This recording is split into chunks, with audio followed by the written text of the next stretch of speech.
va répondre de manière floue, de manière vague, sans donner de détails vraiment. Et hop, pour noyer le poisson, elle va poser une question à la fin de son explication pour retourner le rapport de force en fait en sa faveur. Et le Labifa!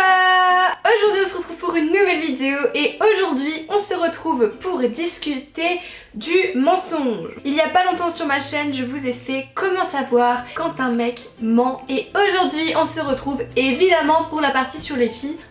Il fallait y passer les filles, désolée. Et bref, avant de commencer, je veux vous demander de venir me rejoindre sur Instagram. Voilà, abonnez-vous à mon compte Insta parce qu'en fait, aux 100 000 abonnés, je veux faire un meet-up. Ça me tient vraiment à cœur de vous rencontrer et ça se passera au 100K sur Insta. Vous vous rendez pas compte comme ça peut être très rapidement. Alors si vous voulez qu'on se rencontre, vraiment, go me rejoindre sur Insta. Je raconte toute ma vie là-bas en plus. Je vous mets au moins 10 stories par jour, donc allez checker ça les gars. Et maintenant, place à la vidéo.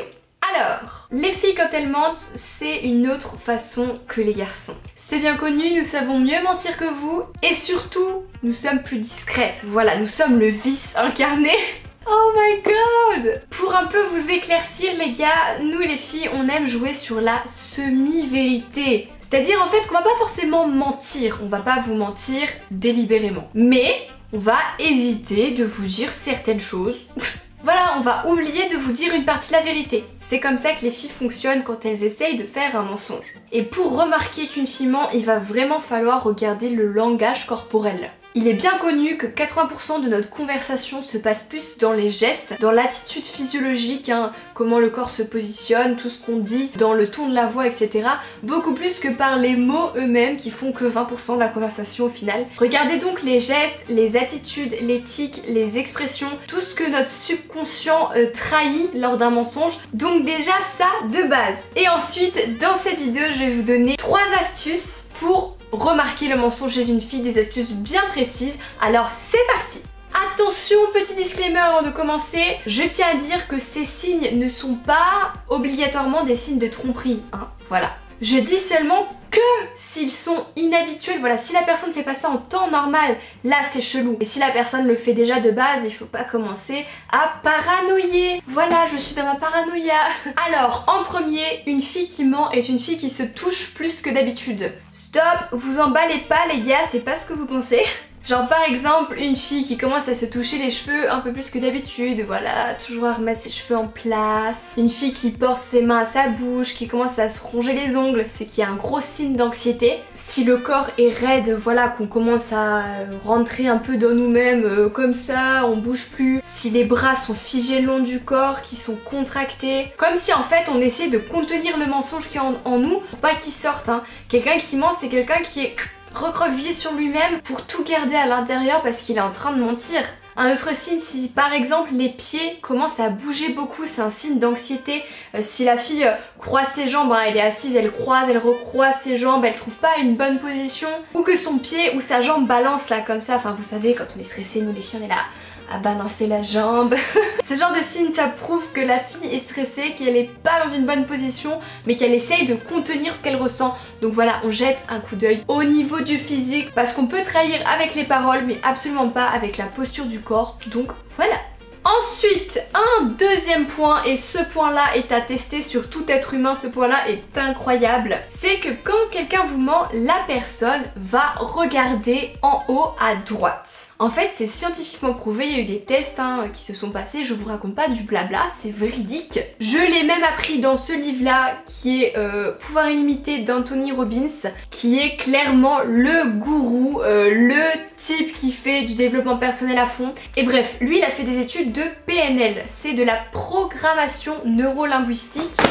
J'ai réussi à le dire. Et en fait, ce monsieur-là nous dit que quand quelqu'un regarde en haut à droite, c'est qu'elle essaye d'accéder à la partie imaginaire de son cerveau. Ou comme dirait le livre, des faits vus autrement que par le passé. Par exemple, si vous demandez à une personne à quoi pourrait ressembler un hippopotame orange avec des taches violettes, bah c'est une image qu'elle a jamais pu voir parce que ça n'existe pas, donc elle va automatiquement regarder en haut à droite. Donc maintenant que vous savez que regarder en haut à droite veut dire j'accède au côté imaginaire de mon subconscient, alors que le côté gauche veut dire j'accède à des faits qui se sont passés, donc visuels remémorés, et bah clairement vous pouvez voir si quelqu'un vous ment. Si vous lui dites par exemple qu'est-ce que t'as fait hier et que la personne va regarder en haut à gauche, elle va essayer de se remémorer dans son cerveau ce qu'elle a fait. Par contre si elle regarde à droite, ça veut dire qu'elle cherche des images qu'elle n'a jamais vécues. Voilà, grâce à ce petit truc vous pouvez savoir si on vous ment et je vous jure ça peut sauver dans certaines situations. Ensuite, le troisième point, c'est d'observer la réaction de la personne lorsque vous allez lui poser une question. Comme on l'a vu dans la vidéo sur les gars, lorsqu'un mec ment, il va vouloir fuir la situation et s'énerver. Alors que nous les filles, on va plutôt vouloir ne pas assumer ses responsabilités et déléguer à quelqu'un d'autre le problème. Voilà, on va se trouver des excuses extérieures au fait qu'on ment. Genre par exemple, au lieu d'accepter notre faute, on va rejeter la faute sur Pierre, Paul, Jacques ou Robert qui passent par là.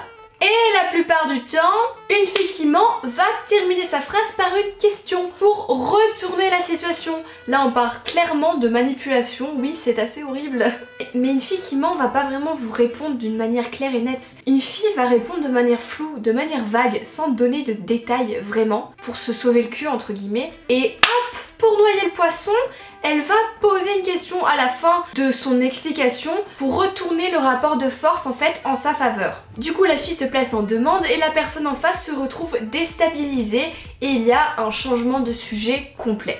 Donc n'oubliez pas, vérifiez la posture de la personne qui est en face de vous quand elle ment, vérifiez si ses paroles sont cohérentes, vérifiez le mouvement de ses yeux et surtout la manière dont elle réagit. Je le répète, s'il y a un comportement inhabituel, là vous pouvez vous poser des questions et commencer les investigations.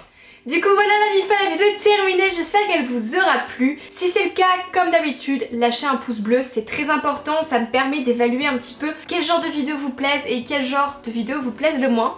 Et surtout, venez me rejoindre sur Instagram, je vais vraiment forcer avec ça parce que je veux qu'on se rencontre, je veux qu'on fasse ce meet-up, donc let's go, essayez de nous faire monter à 100K sur Insta, comme ça on se rencontre. Et n'hésitez pas à poser toutes vos questions en commentaire et me dire quel est le signe selon vous qui montre que quelqu'un ment, quelle chose chelou il se passe quand il y a mensonge. Voilà, dites-nous tout ça en commentaire parce que là, il faut mettre un petit peu à bas les masques que les gens portent quand ils mentent. Et puis quand tout ça c'est fait, nous on se dit à mercredi pour une prochaine vidéo. En attendant, portez-vous bien la MIFA. Je vous fais des gros bisous.